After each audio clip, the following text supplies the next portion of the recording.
Red Dice Diaries podcast, a rambling journey through the wonderful world of RPGs by a long-time GM and player. The music at the start of this podcast is Shinigami by XTaKeRuX, used under Creative Commons license. I'm joined by Johannes Paavola and Lloyd Gyan, and we're going to talk about combat in RPGs. How much of a place does it have in RPGs, how important it is, and all manner of stuff like that. This is Lloyd here.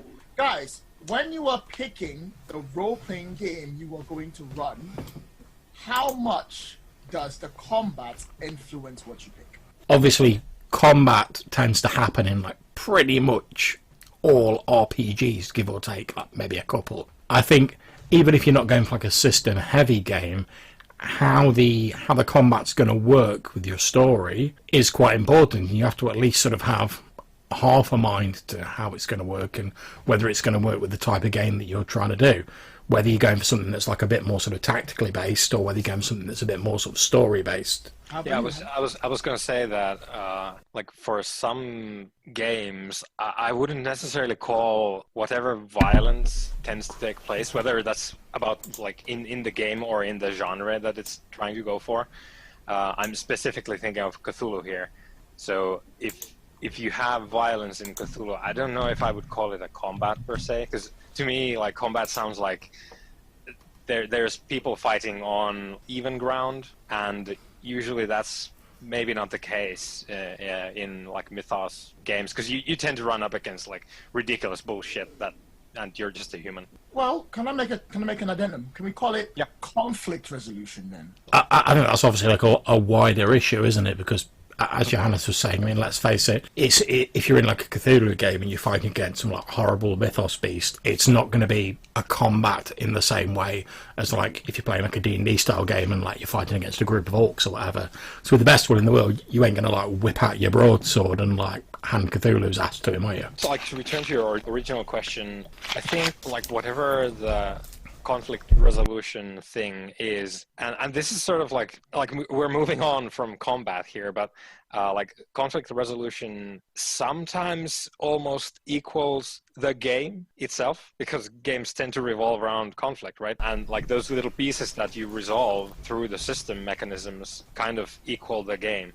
Like for fighting and stuff specifically, I tend to be quite interested, not because I want all my games to be about fighting and stuff, but it's usually the case of whether or not I like whatever like violence or opera they're trying to put forward. It probably influences whether or not I'm going to use the game as written, really. Like if I don't necessarily like whatever fighting shit is in a game, probably gonna tweak it. So yeah, it's not unimportant, I wouldn't say. It's a thing to think about, because it comes up like you guys said. I mean, it's quite a handy thing as well. I mean, a lot of sort of games, I quite like sort of starting like in media res, you know, in the middle of a conflict or some sort of dramatic situation. Like it or loathe it, combat tends to be one of the sort of principal sources of drama in many RPGs. So, while we're on the subject, just how much combat should an RPG get, and how much is it influenced by how complicated that combat is? If you're playing, say, for example,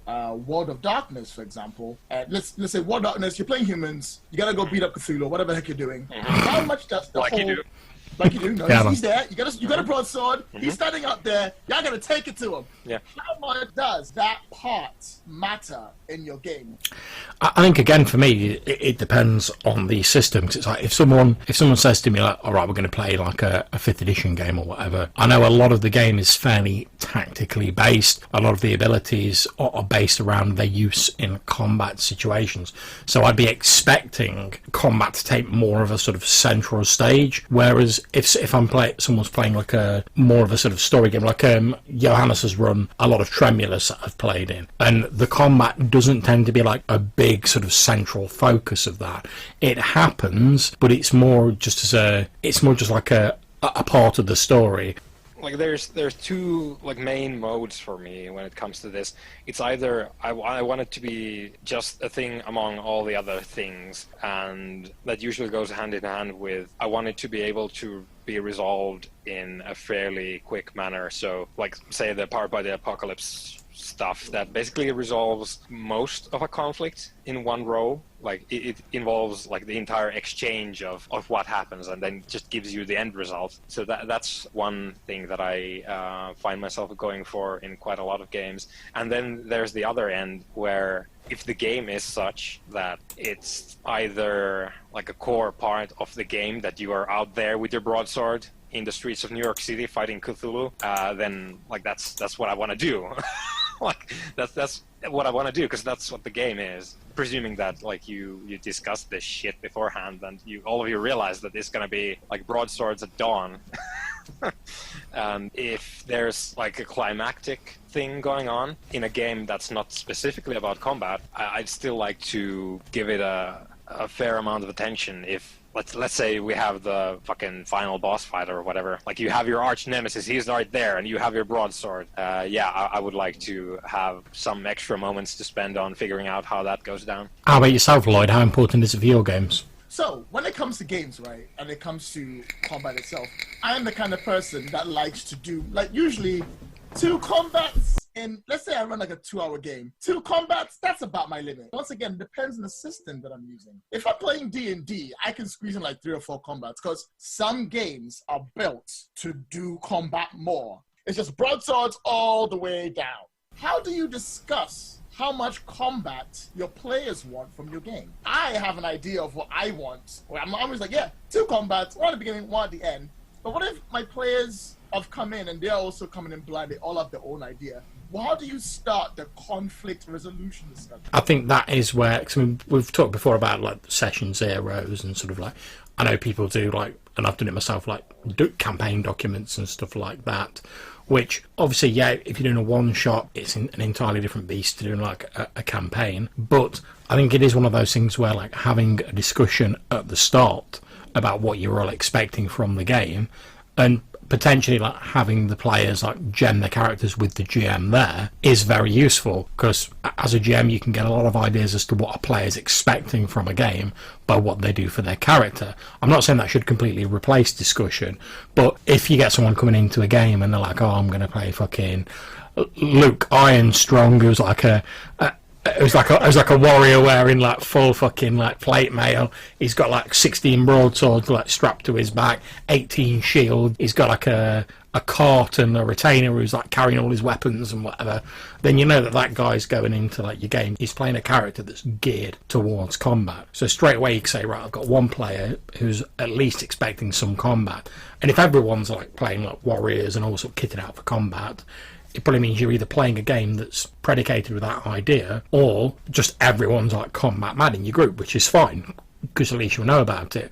Whereas if I've got like one guy who's like genning a mad combat monster, and the other people are maybe going for like other stuff, I can say, oh right, well, I need to put some combat in to keep that guy interested, but I also need to put some other stuff in to focus on like the strengths of the other characters. I don't think I've necessarily spent too much time on talking about specifically conflict resolution as a part of session 0, but it usually like that sort of thing gets covered in the part where we're like sitting around the table and going like, okay, this is what do we want to play, and like someone goes like, oh, World of Darkness, like I want to play vampires. And then we establish that, okay, it's going to be a vampire game, but it's not necessarily going to be like, oh, I have 16 dots of potency and I can punch my way back through time. So like broadswords all the way down. Okay. I'm all about them rocket-propelled grenade launchers in Johannes' World of Darkness, okay? Yeah, fucking Sabbat newbies. Yeah, but it usually, like, I find that with my group, this sort of thing gets like discussed when we are deciding on which game to play. So, kind of, yeah, but not like specifically like how much combat do we want to play. But I think there's a broad understanding of if you're gonna play a game which is a factory of like exquisite broadswords, then there's gonna be some swinging. Let's say, for example, you're playing a game where combat is a very big part of the game, so your D&D or whatever you need to do in that point. How much prep in your game do you put to combat? When you start that game up and you've got that prep, you have to make sure that enemies make sense, right? Yeah, of course. Not all games that people run can have you just make up enemies from the top of your head. If it's a game with a good, like, extensive combat thing, like GURPS or something like that, you've got to have some stats down. And how much time in your prep do you devote to building for combat? Well, I mean, I think this sort of like goes back to what we were chatting about before we actually started the broadcast, when we were saying like how useful stat blocks can be in games, and like how easy it is to like take a stat block that's sort of what you want and just like tweak it on the fly if you know whatever system you're running. So it's like, to use D&D as an example, if I'm going like, oh, okay, I know what level my party is, I know what's roughly appropriate for them, and I just have to like go online and find like a random like NPC generator if they're gonna like fight some fucking bandits, or I can like look in one of the many millions of monster manual books that there are for like some bandit stats, and I go, oh well, they're not really weak, or I want someone who's got like a few extra abilities. I can just tweak those stat blocks on the fly and use them to run a fairly good combat. So I probably spend less time on the stats, because I know that you can sort of get them from numerous different sources. I actually spend more time thinking about the elements that would make the combat more interesting than just like, oh, I stand opposite the guy and like whoop out my broadsword of like Cthulhu smiting +8 and just like beat on him until he like screams uncle. So I tend to like spend more time thinking about the actual like the scene that the combat's happening in. So like if I'm running a combat that's like set in a barn or something, or I expect there's a combat going to go off there, I'll be thinking like, oh, like what useful shit might there be around that like the player characters could use to like make it more interesting? How could you like sort of alter the combat? So perhaps there's like a cart sat there that's got like some barrels in it or whatever, so you can have people like throwing barrels at each other, like kicking the cart over. Maybe there's like a lamp sort of hanging in the corner, so like shit could get set fire to, or someone could use it as a weapon. And I'll just like litter a few things round that I think, oh, these might be cool if they're used in a combat. If the players don't use them, absolutely fine. But if they want to like go, oh, like what can I see? It's not just me going, oh, you're in an empty barn and like the bandit stood opposite you with like his +8 mace of like Shub-Niggurath smiting, and he's coming at you with it. Unless it's a game where I expect to be doing a whole lot of combat, I don't really like spend a whole lot of time on it.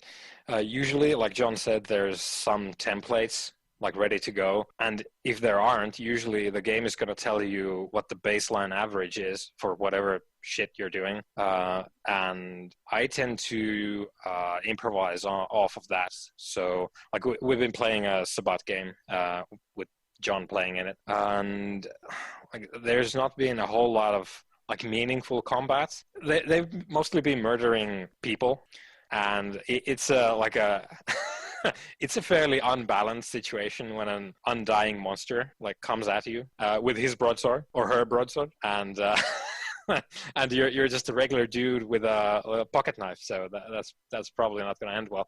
So like whenever like we've been getting into the end game now, and there's a bunch of vampire on vampire violence going on, and I just improvise from like a baseline violent vampire template that I have in my head for like whatever is going to happen. Like if it's a tougher dude, like yeah, maybe they'll have like an extra die or two to roll around, and then their like stuff will be focused on whooping ass, as opposed to the dude who is up in the tower going like, oh, I am king over you.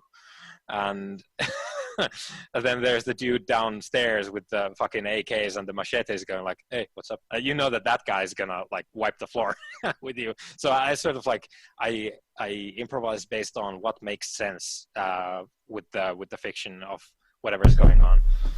Yeah, just to sorry to put in there, we've got a guy in the chat on Twitch who's making the point that on it down as JChill29, and he's saying on encounters dynamic environments can help make them more interesting, which I know very good point. I know we touched on it a little bit earlier, and I think it's talked a lot about how comfortable GMs are with like players improvising elements of their environment. I know I saw this discussion fairly recently on social media where someone was asking on Facebook, how comfortable are you with like players narrating stuff that goes on with scenes?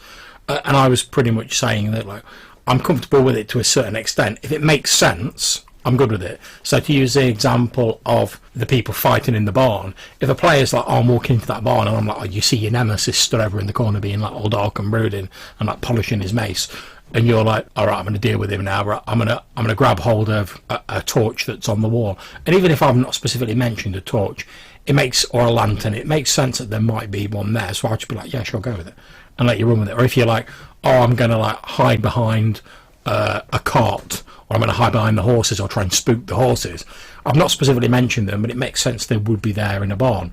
That's absolutely grand. Whereas if you're like, oh, I'm going to move over to the hay, and I just so happen to find like a wand of magic missiles under it, I'll be like, no, you fucking don't. But yeah, I completely agree with what the guy is saying. The dynamic environments can help make combats interesting, and as I was saying early on, I tend to focus more on dropping elements into a scene like that I think might be cool to be used, rather than the stats sort of so much. How about yourself, Lloyd? Well, like I always say, I go with the flow when it comes to the combat. I have the stats down, I have the enemy down there, and then whatever sounds cool. Something sounds cool, I'm like, oh, what the heck, that sounds awesome, let's go with that. Because I'm a big dynamic fighter when it comes to RPGs. Even games with full-on stats, with perfect discussions for everything else, if you do something more dramatic, I'm more likely to go with it. Because I get bored of a combat where nothing changes and all you do is swing your broadsword at Cthulhu every round. I always want something, and I encourage that, which is great, but what do you do if, one, your combat starts to drag, and two, players are starting to lose? Because that always gets a little bit odd with players. Because I'm like, okay, we get looking at them, okay, the guys, they're not gonna make it. They're definitely screwed. What are the options you have in a combat when things are starting to look bad? Well, I mean, I think one of the potential things you can do is you can have the environment change in some way, like you say, to keep it sort of dynamic. So let's say you're fighting outside in a storm in like a forest or something. Maybe there's like a lightning strike and one of the tree falls down. That tree doesn't have to hit anyone, but the fact that that's happened, it makes it seem like the scenery is there for more than just like a little bit of a backdrop for the combat that's going on.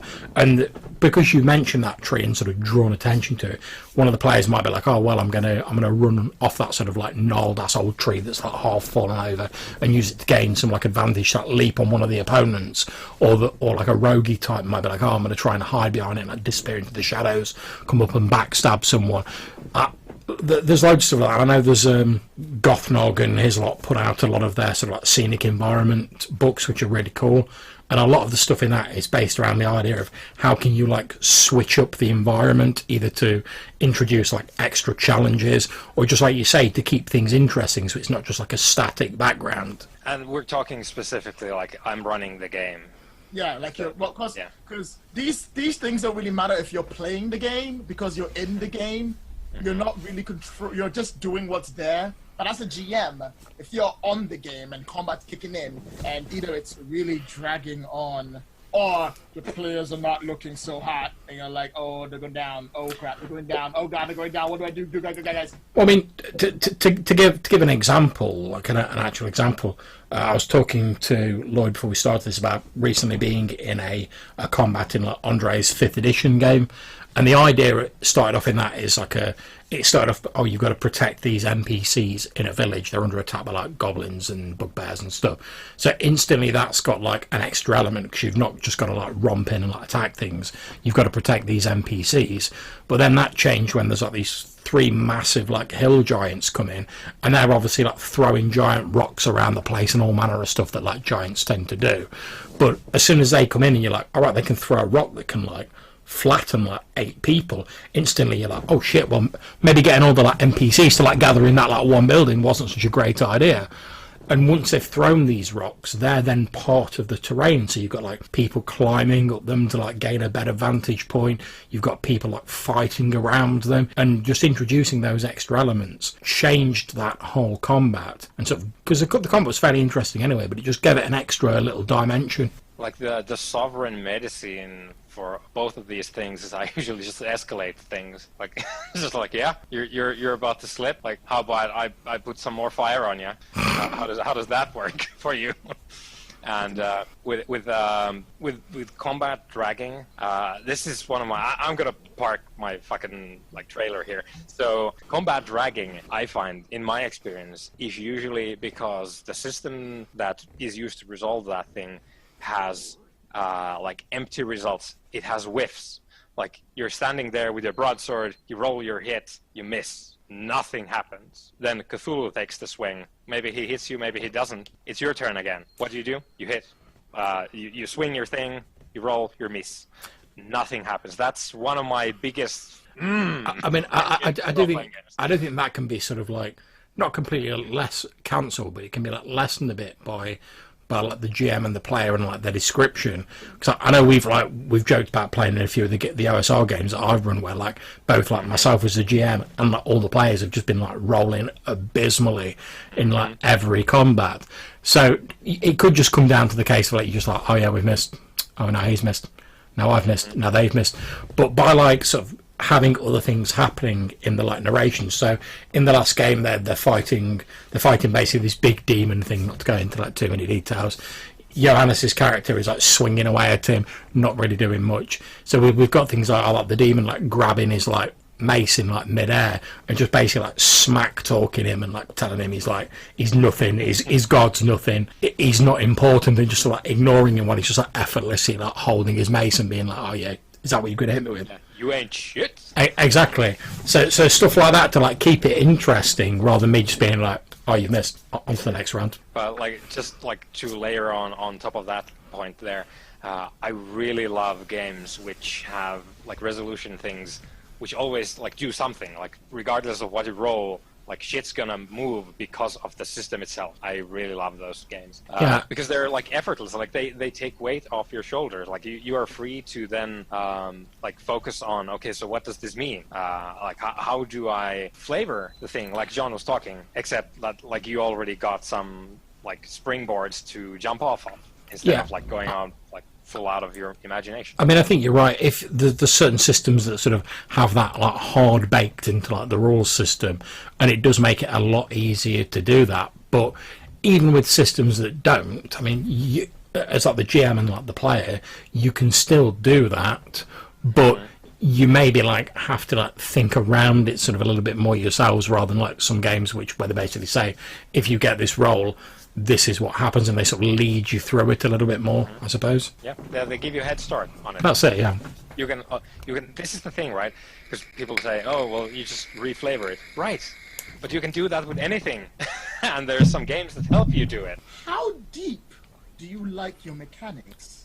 Because I usually like a lighter mechanic where you get options on both sides, but it's not too much where I can just be like, I'll just make it up. Or do you prefer a thing whereby someone takes their turn and they literally have combat paralysis because they're like, which one of these 20 options do I want to pick? Do I go for a stabbing motion? Do I go for slicing with my broadsword?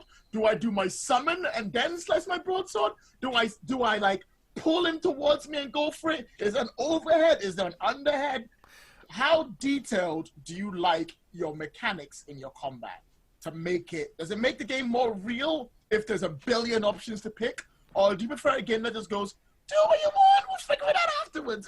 I think for me it's a bit of a balancing act. If it's going to be a system where combat is going to take more of a priority, I do think they benefit from having sort of more options like built into the system. Whereas, but I don't want to be like having players like playing it and going, oh, let me look at this sheet of like 50 different like weapons feats I've got, and like try and work out like, oh, if I use like my overhead swing and I'm using my like attack from cover, are those bonuses like cumulative, and trying to work all this out. If it's going to be a system where you're going to have like more options in the system, I want it to just be like a few sort of like flavorful options that give your character like a few different little tricks and twists you can pull off. It's why I like the stunt system in Fate, because then you don't have a shitload of stunts. You just have like a few cool stunts that have like nice little thematic things that you can do that are connected with your character. Like in Dresden Accelerated, you're at most probably going to have like maybe 3-4 stunts but those are enough to like give you like a few little cool things that other characters probably can't do.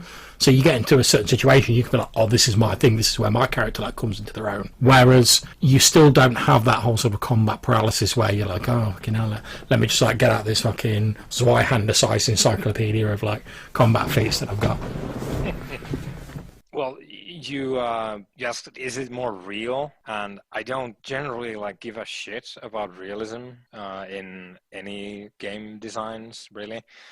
Basically, the thing is, if the depth of a system is interesting, I want to like get down and dirty with that shit. I also have a part of my brain which is like, yeah, fucking Magic the Gathering and fucking millions of card combos. Oh yeah, give me that shit. Depth for depth's sake is nothing to me. Like it's not about like how much is there. It's about like is that interesting? Like does it do something to hook me? That's not just like, oh well, in the 14th century in Italy, you used to do the like Pasta di Falcone like this, and then you I don't long swords, so like send your hate mail to someone else, but can't wait for the hate mail for you, wrong, Sonny. It's so good. And like that's not like, I don't go in for that. I find all of that extremely fascinating, like FEMA and stuff, really fucking cool. But I don't look for it in my games necessarily. I do enjoy a whole lot of complexity when there's like there's the je ne sais quoi in there somewhere. But other than that, if I can have my conflict resolution where I have like 16 things, I'm thinking of like Blaze in the Dark and like Scum and Villainy in it right now. So like if I have like 16 things that I could do to resolve a thing, and it's up to me to pick, and it's gonna like flavor and like reframe the thing depending on like which I choose, I really like that as well. I mean, I think part of that comes down to as well, like how many of those like abilities are going to be useful at any particular time. Like if you have like a page with like 16 abilities on it or whatever, and you get into a combat and you're like, really, like 3 or 4 of these abilities are going to be used, then you can have like your page full of abilities because you know that you're only going to be using like 3 or 4 of them in like any particular situation. That's absolutely grand. I mean, I think the sort of like the main sticking point for me is when you, as you say, when you get that sort of combat paralysis where people have to like get out the calculator and they're trying to work out like what bonuses they've got that they can add together, and it slows the combat down. If like options are keeping a combat interesting or giving people more they can do without sort of slowing it down and making it a compare the numbers sort of race, then it can still be quite interesting. Now we're going to the bad boy section, guys. When you're rolling for your NPCs and messing up your characters, do you do it behind the screen? I do it on the table, son. There's one option in this question. There's only one right answer. Does that mean that you guys do not believe in any universe where fudging the die rolls so the players don't just die in the first turn of combat? I don't have a problem with other GMs doing it. I just don't do it myself. Basically the same for me as well. I don't give a shit what like other people do, but like for me, like there's no. Okay, so this is how I look at this. So there's no reason to ever fudge because you, as the game master, likely, depending a bit on the game you're playing, you likely have the most like authority in the group at the table. So you have a fair bit of like influence on the situation as it starts, as it develops, and how it ends. Like John was saying, you could say a lightning strikes and a tree falls, and you are separated from your enemies. And like in quite a few games, that would be an all right thing to do. I've just seen that Jeremy Childry, J Chill, has just posted that fudging dice is for kids. So I'm guessing he's like a balls to the wall, like dice on the table, man after my own heart. And I agree with Johannes. It's like if I go into a combat and I'm a player, like let's say we've been chatting about us about like blowing shit up and like messing around in like Johannes' game and like killing people. If I go into a combat, you can normally sort of approximately guesstimate as you go into a combat like what your chances are. Like if I'm playing D&D and I'm like rolling up as like some 8th level fighter and I see some like guy who's just like some scumbag trying to like steal from my pocket in a street, I can be like, I'm reasonably sure if I can like get my hands on him, I'm going to mess him up. Now, if I'm going into some temple and like there's me and like my two homies, and then there's suddenly like 18 cultists and like a huge like mega demon, chances not so good. If I then choose to go, do you know what, fuck it, I'm having that mega demon, I've got my broadsword of Cthulhu Slayer and I'm going in, and it goes against me and I get killed, as a player, I'm fine with that. That's just the way it goes. I accept those risks going into the combat because the risks are part of what make it exciting. If there's no risk at all, then I'd just be like, psh, what's the point? On this, because we were, so I was just gonna like bring up almost like the exact thing that just happened that John was talking about in generic terms. So we were playing his West Haven game, which is this OSR like weird Middle Ages England. But so yeah, basically like in our West Haven game, we spent most of the session in a cave with a whole bunch of cultists, and there's a mega demon there. And I spent the entire fucking session trying to get the mega demon to like punch my lights out. And, it was very fitting that like for most of the session, the demon just ignored me because I rolled so abysmally, and it was a very powerful demon, like to be sure. But like going back to like fudging dice and like what about if your characters are losing? My whole like I was hoping that the demon would like just it skewered another character, but I was hoping it would be me because I find my enjoyment in that moment where I go like I'm a big dumbass who is mostly motivated by this like psychotic religion that he was really into, and like with that behind me, I was just like, well, this is my moment. This is my chance for glory. I'm gonna challenge this. That's what I was trying to do the entire session. Yeah, and I mean, challenge the demon. Just sort of like give an analogy to that. It was like there's this giant mega demon there, and like Johannes' character was like Scrappy Doo. Like saying, like, you know, like put him up, let me at him, and like kept trying to. And normally, as a gem, I would have quite happily gone like, oh, there's this massive demon there with like a huge trident. He's like 9 foot tall. You're like attacking him. He's just going to be like that shoe done. However, literally, like, every time we got round to the initiative of the demon, just before, some other like character had come like running in and had like do something like ridiculous in front of the demon. Like one of them like jumped on his shoulders, and I'm like, right, well, he was going to attack you, Johannes, but now he's got like someone on his shoulders, so he like wants to deal with them first. So he'll be like, all right, that's them dealt with. Right, I get back to this barbarian in front of me now. Then like one of the other characters will like slide past him, like moon him or something. He'll be like, right, back to that barbarian again. And that's pretty much how the whole scene went. But like, I would have been very happy if John had just gone like, well, I don't give a shit about like whoever is like flashing their bot at me or whatever. I'm a mega demon, and there's this like heathen barbarian who doesn't like want to worship me. He worships a different demon, and that's bad. And I'm gonna fucking kill him. And I would have been really happy for my character to just up and die, because that would have been awesome. Yeah, I mean, in terms of like characters dying as well, in that scene, as Johannes was saying, one of the other characters got like stabbed with a demon with his trident. Then like he got distracted by somebody else, and he literally just like flung this character off his trident like the length of the cave. Guy's dwarf character hits the wall. I'm like, right, roll d6 damage, because you've like flown across the cavern, you've hit the wall. He's like literally like, that takes him to like 1 hit point away from dying. If that'd have killed him, that'd have been it, bad times. But just due to the dice roll, and it was all rolled on roll 20 in front of everybody, it was 1 hit point away. Now, because they've been like intelligent, and we've got like an optional rule where you can like bind someone's wounds and they get like 1d4 hit points back, and they had a couple of like NPC hirelings who they'd left standing at the back to like reload their crossbows and shit like that. They see that one of their like employers fall down, they're like, yeah, of course we're going to go over and bind his wounds, and that saved him from sitting out the entire combat. But that was because they'd hired these people and got them to stand at the back. It wasn't because I'd suddenly like had some NPC sprinting from nowhere and be like, oh, I just happened to have a healing potion, there you go. Yeah, exactly, yeah. Hi guys. Yeah, that was due to their forethought. Whereas if they hadn't had those guys there, he'd have been like unconscious.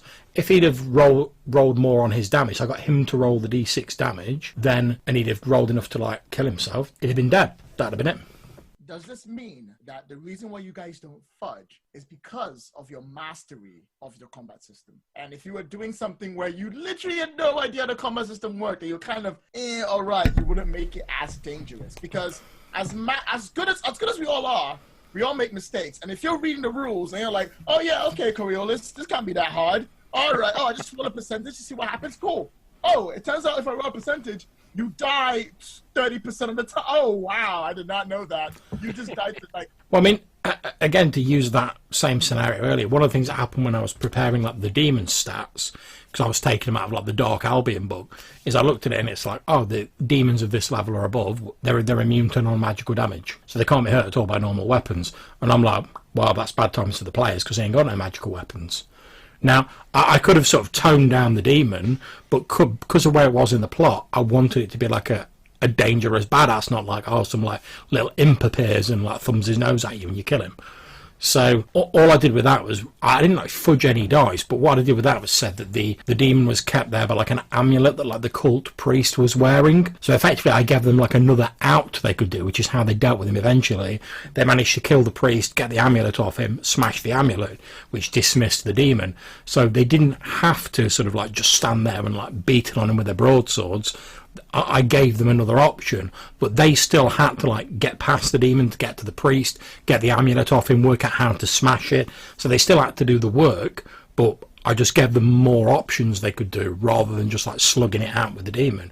And it meant I didn't have to fudge any dice rolls. Yeah, I guess, well, you said it already, like everyone makes mistakes, and I think all of us have come into the realization, like before or after the fact that someone's died, like, oh shit. I didn't realize that like laser swords were really deadly in this game because they're not in the other game that I play. I tend to not worry about that stuff too much, really. And well, the thing here is I don't play too many games where the combat is so vastly different that I would have to study it for long periods of time. So usually like educated guesses are a thing when you've played a few games. You can like make a stab at it at least, but I also like I wouldn't mind if I just like steamrolled someone like, oh shit, sorry dude, but that happened. Well, yeah, I mean to go back to like the West Haven game,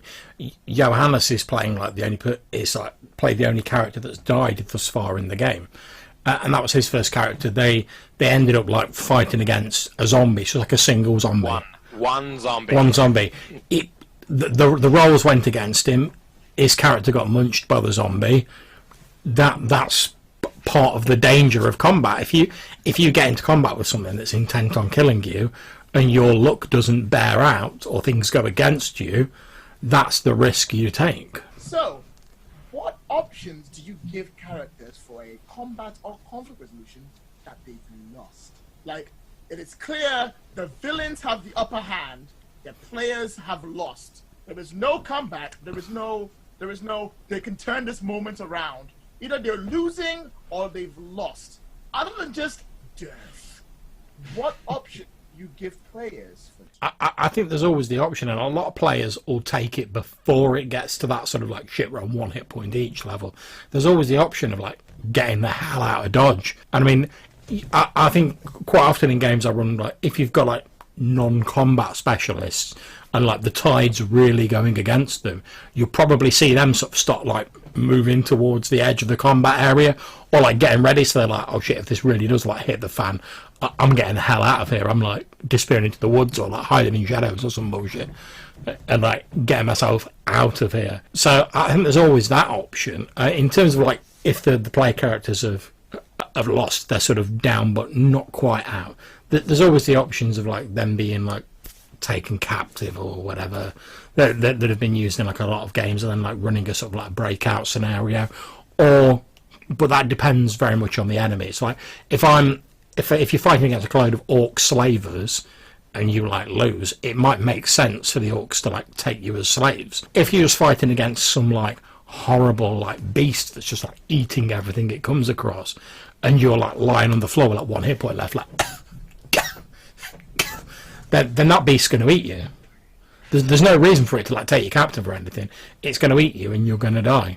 And I was just thinking about the scenario in our Star Wars game where our dumbasses got arrested by the Imperial like customs agents or whatever, because we just rolled up and started like lighting the place up, which was dumb. Yeah. and we lost that deal. One of us got thrown in like a what Oh, it was an Imperial. brain? Yeah. Something, and the rest were taken aboard like a Star Destroyer and messed with. Yeah, and I mean, I think that's a good example because I firmly believe that like if the players like something happens because of like their own choices, and then you sort of give them like a get out of jail free card, it means that like if in future they have to make similar choices, it doesn't have as much sort of gravitas to it. Because if you know that you can just like roll up and start shooting up any old town, and the GM's going to sort of like let you get out of it because you're like the players, there's no reason not to just like roll up at every town with like the guns out like Jesse fucking James and be like. Whereas, like holding them sideways, the lot, man. But it's like Johannes was saying in that game, they rolled up to like the Imperial Customs, whooped their guns out, and started like shooting the place up. And the Imperial Customs are like, we've got like soldiers for days and like security guards. You're all under arrest. You're on this prison barge. Bad times. Away you go. And that's just a consequence of what they've done. I think in the same way as like if the player characters beat an enemy, they get like the treasure, the loot, the reward, the applause, whatever. They get the good consequences of their actions. By the same token, if they do something like dumb or something that ends them up in like a ridiculous situation, they should also get the bad consequences. Yeah, and like just to like, what else could you do? Well, like John said, depends a lot on who you're fighting and what their shtick is. If it's a brainless cannibal, they're gonna eat you. But like starting from like if you're in D&D and it's an ogre, traditionally very dumb creatures in D&D. Trolls also. So you're fighting this troll slash like half troll, half ogre. Twice as dumb, and it knocks your ass out, and then just goes like, ugh, doesn't taste like food, and then just leaves you there, and like you wake up a couple of days later, and someone stole all your shit, and you're naked in the woods going, fuck me. Either or they could just be like, well, this is my bridge, because I'm a troll, right? Half troll. So this is my bridge here, and you were trying to cross it. I'm going to whoop your ass, and then just go like, well, I think it died. I don't want it stinking the place up, so I'm just going to toss it in the river, and then, like, you just float downstream and, like, wake up somewhere there. Like, oh, shit. Fuck. And then,